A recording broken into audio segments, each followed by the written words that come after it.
Sur YouTube, on vous dit très souvent ce qu'il faut faire avec votre PC, mais on oublie de vous dire ce qu'il ne faut pas faire. Et pourtant, toutes les choses que vous ne devez pas faire sont tout aussi importantes que celles que vous devez faire. C'est la raison pour laquelle j'ai créé cette série dans laquelle je vous explique les petites choses à esquiver pour maintenir son PC aussi longtemps que possible, et puis surtout éviter d'avoir de gros problèmes avec. Sans perdre de temps, on va commencer avec le premier conseil que j'ai à vous donner. Il est le plus puéril de cette vidéo, je vous assure que vous n'aurez pas à entendre d'autres bêtises comme celle-ci, et pourtant c'est quelque chose que beaucoup de gens font encore. Ne tapez pas sur votre PC. Jamais, en n'importe quelle circonstance, ça n'aidera rien du tout. Et là, je me doute qu'il y en a déjà certains à ce stade de la vidéo qui doivent se dire « Mais il nous prend pour des andouilles ou quoi? Est-ce qu'on a vraiment besoin d'une vidéo pour savoir ça ?» Eh bien, peut-être pas vous, mais sachez qu'il y a encore beaucoup de monde qui tape dans leur ordi en pensant que ça peut débloquer quoi que ce soit. Donc, pour effondrer ce mythe qui date de l'ancien temps, de l'ancienne époque où, quand une machine patinait un petit peu, voilà, un petit coup dans le tambour, tout ça, ça redémarrait. Ici, avec un PC, ça ne sert à rien. 99% du temps, quand vous allez avoir un problème sur votre PC, ça va être un problème software. Ça veut dire que c'est quelque chose qui se passe en interne, les composants tournent de manière numérique, il y a pratiquement plus rien de physique, surtout si vous avez plus de disque dur. Tout tourne dans un PC grâce à des échanges de données. Donc si vous tapez dessus, il va rien se passer. Votre PC ralentit, vous tapez dessus, il va rien se passer. Il freeze et vous tapez dessus, il va rien se passer. La seule chose que vous allez faire, c'est l'abîmer au long terme. Et au bout d'un moment, à force de prendre des chocs, les composants vont commencer à tomber un à un. Donc conseil le plus con de toute cette vidéo, et je vous assure que le reste ce sera plus intéressant, ne tapez jamais sur votre PC. Numéro 2, éteindre le PC brutalement. Alors il faut savoir qu'il y a plusieurs manières d'éteindre un PC. La première, ça va être de passer par le menu démarrer et de choisir l'option d'arrêt du PC. C'est la plus simple, c'est la plus safe on va dire, avec celle que je vais citer juste après. C'est celle qui un à un va fermer vos programmes et sauvegarder ce qu'il y a à sauvegarder. Et quand je parle de sauvegarde, je parle pas de ce que vous êtes en train de faire, de vos jeux, de vos fichiers, non, je parle de Windows qui sauvegarde tout ce qu'il est en train de faire et l'éteint de manière procédurale. La deuxième méthode pour l'éteindre de manière safe comme celle-ci, mais d'aller plus vite, c'est d'appuyer directement sur le bouton power de votre tour. Évidemment, on évitera de le faire si on est en train de faire quelque chose comme tourner une vidéo par exemple, ce serait un peu bête, mais sachez que contrairement aux idées reçues qui viennent de l'époque où Windows n'était pas aussi avancé, aussi automatisé, éteindre directement via le bouton power en appuyant une fois dessus, c'est pas du tout risqué. Windows va faire exactement la même chose puisque vous lui envoyez le signal d'éteindre le PC, il va donc tout sauvegarder, tout ranger, faire tout ce qu'il faut, et puis il s'éteindra. Et donc à ce moment-là, il n'y a aucun risque pour votre PC, à une exception près. Il ne faut pas rester appuyé sur le bouton power pendant plusieurs secondes, parce que sinon là vous allez déclencher l'arrêt forcé. Et donc là, c'est un petit peu comme si vous l'éteigniez en appuyant sur le bouton de l'alimentation de la lime à l'arrière du PC. Ça aussi, évidemment, il faut pas le faire. Donc éteindre son PC en appuyant une fois sur le bouton power, pas de souci. Rester appuyé dessus ou appuyer sur l'alimentation, pas du tout, c'est pas ok. Autre point important, sur votre PC, vous avez un système d'exploitation qui permet de le faire tourner. Généralement, ça va être Windows, évidemment, il y a des gens qui ont d'autres systèmes comme Linux, des mods, des hacks, tout ça, mais la plupart des gens ont Windows. Et alors, quelque chose qu'il ne faut pas faire, c'est laisser Windows sans l'activer, c'est important. Ça permet notamment de débloquer toutes ses fonctionnalités. Et c'est la raison pour laquelle la vidéo d'aujourd'hui est sponsorisée par mon partenaire de toujours, vPureCDKey. vPureCDKey, comme je l'ai dit, ça fait quelques années maintenant que je bosse avec eux. Vous y trouverez des clés jeux et des clés software en tout genre. Nous, ce qui nous intéresse particulièrement, ce sont les clés Windows 11. Elles sont beaucoup moins chères que si vous les achetez directement sur le site de Microsoft ou chez les revendeurs PC. Et pas de panique, il n'y a rien d'illégal, il n'y a pas de crack ou quoi que ce soit, ce sont de vraies clés Windows. Et lors de l'achat, si vous rentrez mon code DDVIP, vous allez avoir une réduction de 25% sur votre clé. Attention, le prix des clés varie de temps en temps, parfois il est plus haut, parfois il est plus bas, mais il ne monte jamais très haut. Une fois que vous avez acheté votre clé, vous allez la choper dans le User Center directement sur le site. Vous allez ensuite dans le menu démarrer, vous tapez activation et là vous pourrez rentrer votre clé Windows et ainsi l'activer. Si vous avez eu un souci avec votre clé lors de l'achat, ne vous inquiétez pas, il y a un petit live chat en bas à droite du site sur lequel vous pouvez adresser votre problème directement et ils vous remplaceront votre clé. Vous trouverez tous les liens et mon code promo dans la description de cette vidéo et en commentaire épinglé. En ce qui me concerne, je prends toutes mes clés Windows là-bas, je le recommande à mes potes et ils en sont ravis à chaque fois. Donc voilà, un tout gros merci à YourCDKey et sur ce, on retourne au sujet principal. Ne branchez ou débranchez jamais un câble lorsque le PC est allumé.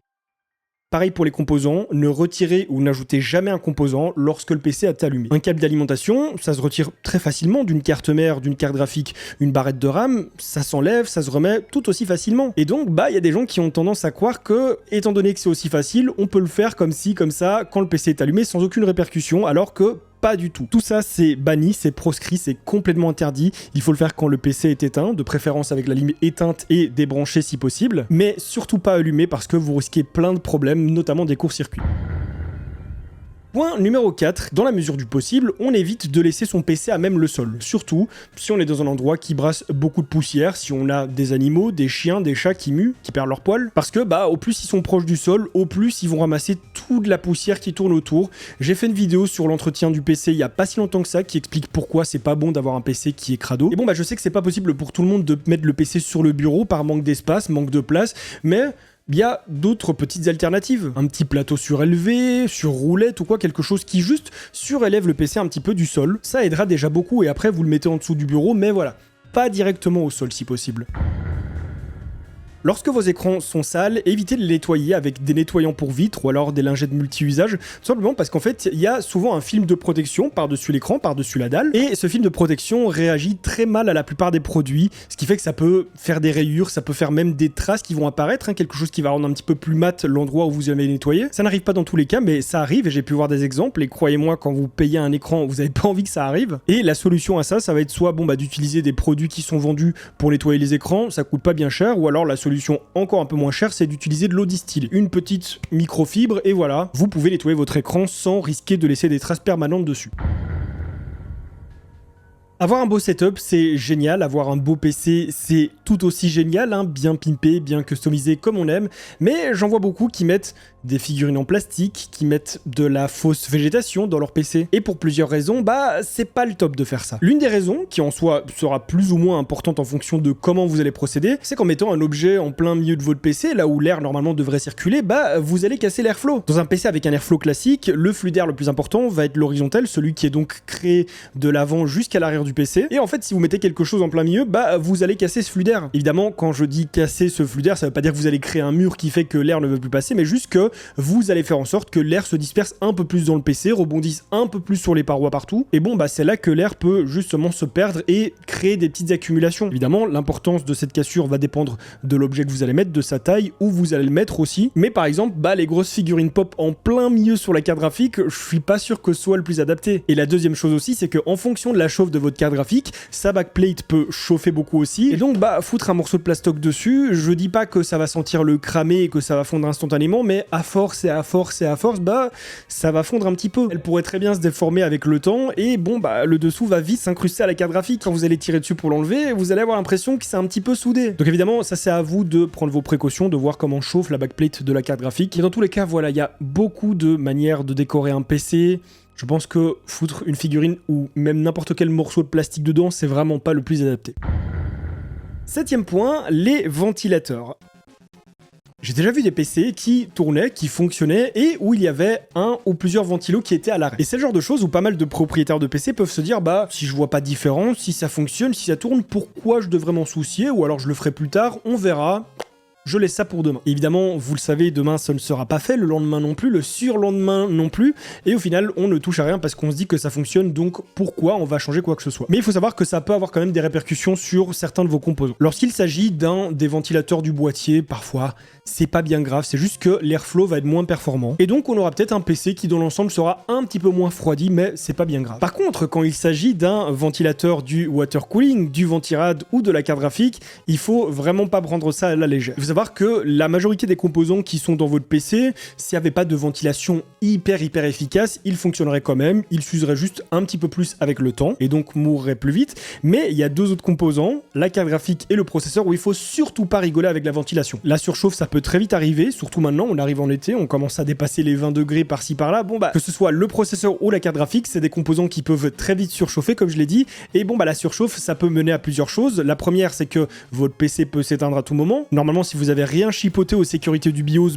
oui, quand le processeur va surchauffer ou la carte graphique, votre PC va se mettre en sécurité et s'éteindre. Et le problème, c'est que quand c'est répété, ou alors que vous avez enlevé ces sécurités, comme je l'ai dit, un composant qui chauffe trop, c'est un composant qui va pas durer longtemps. Enfin, du moins, pas autant qu'il ne le devrait. Donc, si sur votre ventirad ou votre water cooling, vous constatez qu'il y a un ventilateur qui ne tourne plus et que les autres tournent, c'est qu'il y a un souci. Soit il est mal branché, soit il est défectueux, mal activé, peu importe, mais en tout cas, faut pas laisser ça comme ça. Il y a des moments où évidemment les ventilateurs ne tournent pas, quand la carte graphique n'est pas très sollicitée, les ventilateurs ne s'activent pas et donc ils vont être au repos, c'est normal sur les cartes graphiques qui datent d'il y a pas si longtemps. C'est un mode d'économie d'énergie comme un autre, si ça tourne pas, ça chauffe pas, donc pas besoin de refroidir. Et si par exemple vous êtes en jeu et qu'il y a un des ventilos de la carte graphique, voire même tous les ventilos qui ne tournent pas, c'est qu'il y a un souci. Et là, il faut pas trop rigoler avec ça. Et en vrai, je vous conseille de consulter vos températures de temps en temps. Les températures du processeur, ça peut se trouver sur CoreTemp, qui est un logiciel gratuit et très facile d'utilisation. Et les températures de la carte graphique peuvent se voir dans le gestionnaire de tâches. Je dis évidemment pas qu'il faut devenir parano et qu'il faut les regarder tous les jours, tout le temps, hein, vraiment pas, ne laissez pas vos moniteurs ouverts tout le temps comme le font certains. J'ai un pote dans l'eau, s'il regarde cette vidéo, il va se reconnaître. Mais de temps en temps, consultez si vous avez un doute, qu'il y a des ralentissements ou quoi que ce soit, la température peut être en cause.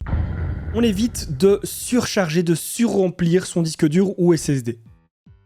Si on devait comparer ça à notre cerveau, bah plus vous allez avoir des choses en tête, plus vous allez être surchargé, plus vous allez penser, vous allez vous perdre dans votre pensée, enfin vous allez finir en surménage en fait. Vous allez juste pas savoir comment traiter les informations, quoi faire en premier. Pour le PC, c'est plus ou moins la même chose avec le disque dur. Savoir que Windows fait tourner plein de choses en arrière-plan, qu'il exécute des tâches en arrière-plan, qu'il fait des checks en arrière-plan, plein de choses que vous ne savez pas, vous n'êtes pas vraiment conscient que ça arrive sur votre PC, mais il le fait quand même. Et plus il va y avoir de matière sur vos disques durs, plus bah votre PC il va devoir contourner, il va devoir vérifier plusieurs choses à la fois, il va devoir faire plein d'actions, et la conséquence à ça, c'est que quand vous allez vouloir effectuer une action directe, que vous allez lancer une tâche, bah ça va mettre plus de temps que prévu. Donc oui, ce n'est pas une légende urbaine, un PC qui est trop surchargé en fichiers, en programmes, en jeux, en tout ce que vous voulez, il va patiner un peu plus. Et la solution à ça, c'est pas juste de rajouter des disques, puisque vous n'allez pas vraiment résoudre le problème. Vous aurez beau avoir 5 SSD de 28 milliards de Tera sur votre PC, Windows n'est installé que sur un seul SSD. C'est donc sur ce SSD qu'il va traiter la plupart des fichiers en priorité, surtout ses fichiers à lui, le registre. Donc rajouter du stockage, ça suffira pas, mais si vous rajoutez du stockage et que vous faites un tri, là ça fera parfaitement l'affaire. Quand je dis faire un tri, ça va être par exemple mettre vos fichiers personnels sur l'un des disques que vous avez rajouté,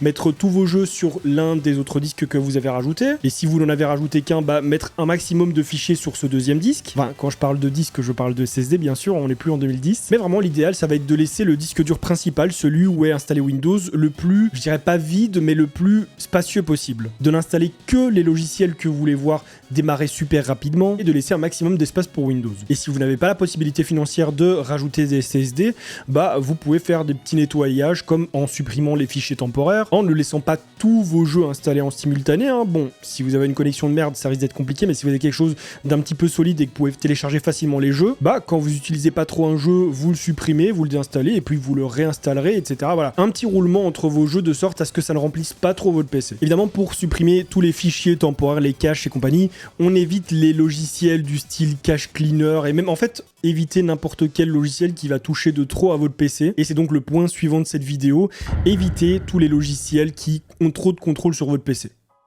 Évidemment, quand je parle de contrôle, je parle pas de surveillance, je parle pas de manipulation de vos fichiers ou quoi. Enfin, dans un certain sens, si. Mais le problème de ce genre de logiciel, c'est pas le contrôle ou la confidentialité, c'est vraiment un souci de conflit qui peut créer dans tous les sens sur votre PC. Asus Armory Crate, MSI Center, Gigabyte Control Center, tous ces logiciels qui ont du contrôle sur vos composants, sur votre hardware, que ce soit les ventilateurs, que ce soit la RAM, que ce soit l'Ethernet, évitez-les au maximum parce que ça crée des conflits partout. Je vois plein de problèmes sur GitHub, sur Reddit, sur des forums. Et le pire, c'est que c'est ultra aléatoire parce qu'il y a des gens chez qui ça fonctionne nickel, qui n'ont aucun problème. Et puis il y en a d'autres où oui, ça va créer des conflits avec tel ou tel logiciel, ça peut créer des conflits réseau, ça peut bousiller des fichiers de votre registre. Bon, c'est vraiment pas conseillé. Et puis il y en a un autre qui va avoir du contrôle sur pas mal d'hardware, même si c'est très spécifique à lui-même, donc il va pas forcément créer des conflits, mais par exemple le logiciel est quand même assez buggé, c'est Corsair IQ. Le problème avec lui, c'est que si on l'installe pas, on peut pas faire grand chose vu que Corsair c'est très fermé comme système. Donc ouais, un utilisateur Corsair qui n'installe pas IQ, il va être pénalisé sur beaucoup de choses. Mais malheureusement pour lui, IQ, comme beaucoup d'autres logiciels de ce type, cause des problèmes au PC de beaucoup de gens. Point suivant, négligez les mises à jour de Windows. Que ce soit des mises à jour majeures ou de simples correctifs, le mieux c'est toujours de les faire et surtout de laisser Windows les faire pour vous. Alors évidemment, ça arrive très souvent aussi que Windows déploie des mises à jour qui sont full buggées, mais derrière il va y avoir des corrections évidemment. Mais le problème c'est que si vous mettez jamais à jour Windows, la base de données n'est pas mise à jour, toutes les failles sont ouvertes et donc il n'y a aucune nouvelle protection qui est déployée et donc vous laissez votre PC totalement vulnérable aux attaques. D'ailleurs par rapport aux attaques, pour ceux qui demandent quel antivirus installer sur votre ordinateur, vous n'avez pas besoin d'Avast, d'Avira, de tous ces trucs-là. L'antivirus de Windows, il fait parfaitement le taf. Évidemment, pour des virus très avancés, pas trop, mais c'est pas Avast et tous les autres qui vont vous sauver. Mais en tout cas, voilà, c'est toujours super important de mettre Windows à jour.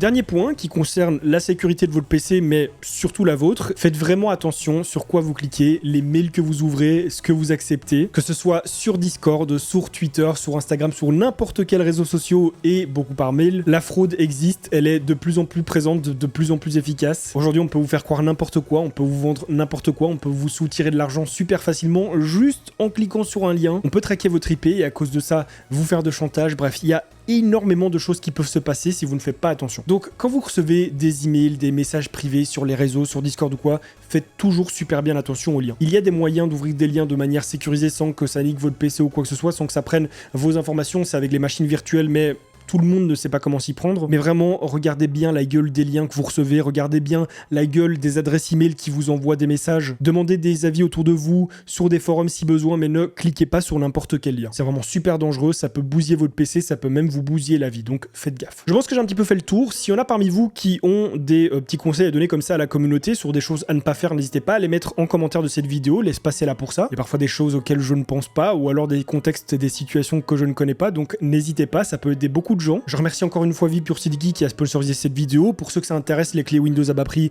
le lien se trouve en description. Et alors comme d'habitude, si cette vidéo vous a plu, je vous invite à la liker et à la partager pour me soutenir. Si vous voulez en voir d'autres, je vous invite à cliquer sur l'une de celles qui s'affiche juste ici à côté de moi. Et si vous voulez vous abonner à ma chaîne pour me soutenir, je vous invite à cliquer sur le petit bouton qui se trouve juste ici. Sur ça, on se retrouve très bientôt pour une nouvelle vidéo. En attendant, portez-vous bien.